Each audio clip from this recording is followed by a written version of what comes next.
Let's talk about this new Dave Mustaine Epiphone signature thingamabobber that's got the whole interwebs, guitar interwebs rolled up in arms. Just play the damn thing. So it's finally been released. The whole world's been excited for the new Epiphone Dave Mustaine signature series to come out. The Gibsons came out last year, as I think the Kramers did as well. The Epiphones are just now starting to arrive, and pre-orders are now being accepted, and they're going to be shipping soon, all that kind of stuff, etc., etc., etc. Just one problem: they're Epiphones, which means they're import guitars that are selling for $1,500. At least according to the people on the interwebs, that's a problem. I don't know, man. I mean, personally, I don't think it is, because a Gibson or Epiphone signature guitar from a top-tier guitar player that's been doing this for 40 years now. I don't know. Given the state of the current market, $1,500, it might be a little higher than some of the other, some other options, other signature guitar models out there. But when you consider where we are, the current, the economy and inflation, all that kind of stuff, like I said, it might be a little bit on the high side, but I don't think it's out of the question by any means. Yeah, it's expensive, but it's a signature guitar. That's what's gonna happen. Now, when the Gibsons came out about a year or so ago, those guitars were, those are a little bit pricier. And they're still selling for about $2,800. And depending on whose review you watched on YouTube, they were, like most other production model Gibsons, they're not perfect. The biggest complaints that I've seen so far have been particularly with fit and finish and out-of-the-box setup, which, to be fair, are both valid complaints for a $2,800 guitar. Now, I'm going to put on my guitar shop hat here for a second, and I'm going to address both of those. In regards to the out-of-box setup, the Gibson is a big guitar company, and when they produce a production model guitar, they don't just build 100 or so of them at a time. They want, especially for a big launch like that, they need to have thousands of them. That's not the excuse, because I absolutely agree that whether you're building 100 of them or you're building 1,000 of them, each one of them should absolutely get the same, get the same inspection before they go out the door into the wild. The thing with guitars is, as we all know, they're made of wood, and wood tends to move depending on the environment that it's kept in.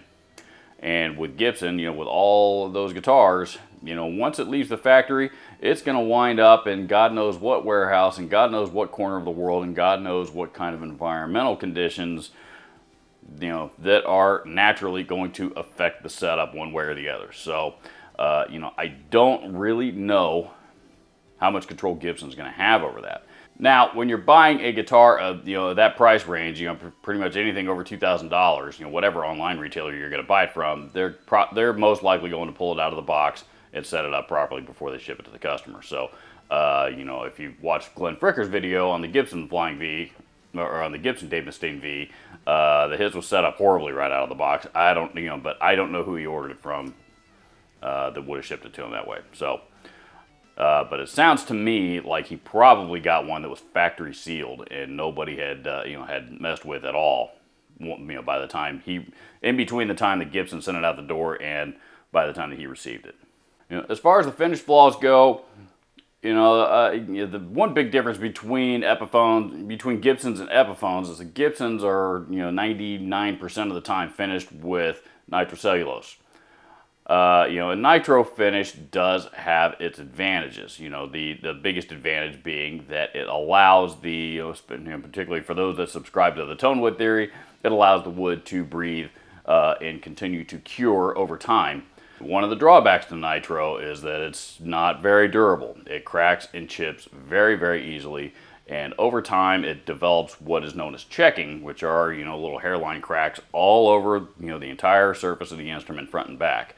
The older it gets. So if you get your hands on an older, 50s or 60s or 70s Gibson, chances are it's going to have a lot of, like little spiderweb finish cracks on it all over the place. That's called checking. It doesn't hurt the instrument, and vintage collectors actually prefer to see it, because if they don't see it, that's usually a red flag that a vintage instrument has been refinished, thereby devaluing it. So, But as far as, playability goes, as far as cosmetics, that's what happens to Nitro finishes on guitars over a period of time. Epiphone, on the other hand, finishes all of their instruments in polyurethane. The advantages to polyurethane are that it's more affordable and it's a lot more durable. Polyurethane is, I've seen people douse guitars with lighter fluid and, throw a match on it and then, wait a minute or two to put it out, and it's, the guitar's fine. Wipe off the soot, that was left from the ashes, that left from the fire and the smoke. But polyurethane is really, really durable. It doesn't check at all like Nitro does. It's built like a tank. And the reason why I am mentioning this is because now that the Epiphones are coming, the Epiphone Dave Mustaine signatures are coming out, I think that's going to be a big, big improvement on the quality of guitars that we see in the Epiphone Dave Mustaine signature line versus the Gibsons. Setups, on an import guitar, you're going to have a few of them that come out of the box that are going to need to be set up. That's just the nature of the beast. I don't care what brand you're talking about. I own 2 Chapman guitars that are both imports. The first one that I got came out of the box absolutely flawless. I didn't have to so much as put a wrench on it anywhere. The second one that I ordered, 6 months later, needed all kinds of adjustments. It's just, that's just the nature of, import guitars. That's what happens. And the same is true with Gibsons. Adjustments needing to be made from one unit to the next are going to vary. But I don't think that we are going to see much in the way of finish flaws, at least not more than you will with any other Epiphone. One thing I will give Gibson credit for is when it comes to the Epiphone line, you don't hear too many complaints about about fit and finish with Epiphones.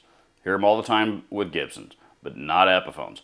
The Epiphone guitars, I've gone on record saying a number of times now in the last couple of years, I think the quality of Epiphones right now is about as nice as it's ever been. Truly.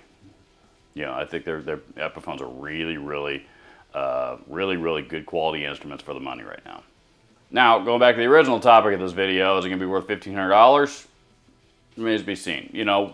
Assuming that they come out of the box with minimal setup required and finishes is decent enough, I think $1,400-$1,500, depending on whether you get the what they're calling the Epiphone Custom Dave Mustaine or the Prophecy version. A couple years ago, Epiphone resurrected the Prophecy series as their top-end, hard rock, heavy metal line of guitars. And so now there's going to be a Prophecy Dave Mustaine signature. So depending on which one of those that you get, when you compare it to other signature guitars from similar artists, from other brands, ESP and their LTD line, for example, with the Kirk and James stuff, even the Dave Mustaine signature Kramers, they're a little bit more expensive, $100-$200 more, but not that much. They seem, a lot of the Schecter signature guitars right now that are, kind of in the same genre are all, again, pretty similarly priced, $1,200, $1,300, $1,400. I don't think that what Gibson's asking for these guitars is out of the, is anywhere near out of the spectrum of where they should be, given the times that they're in. Are they going to be any good? That I don't know. I'm not going to order an Epiphone. And to be quite honest, I'm not in a real big hurry to order a Dave Mustaine Gibson either. If I were going to buy any of them for myself, it would probably be one of the Kramer models. That said, I've got a real love-hate relationship with V-shaped guitars anyway, so I'm not sure they'd be the best fit for me personally. But in the instance of the Kramers, if they're anything like this Kramer Beretta Special that I bought here about a year or so ago, year or two ago, for $180 brand new, that was built in Indonesia, by the way. I haven't confirmed this yet, but I don't think that the Kramers are being built in the Epiphone factory in China. I think they're being subcontracted out to this here factory in Indonesia. Hopefully you can see right there. Regardless, for $180, this is a phenomenal guitar. So the factories in Indonesia have figured this out. So with all the people losing their minds on the interwebs over the prices of these Epiphone Flying Vs, don't listen to it. Don't pay it any mind at all. They're priced right where they're supposed to be.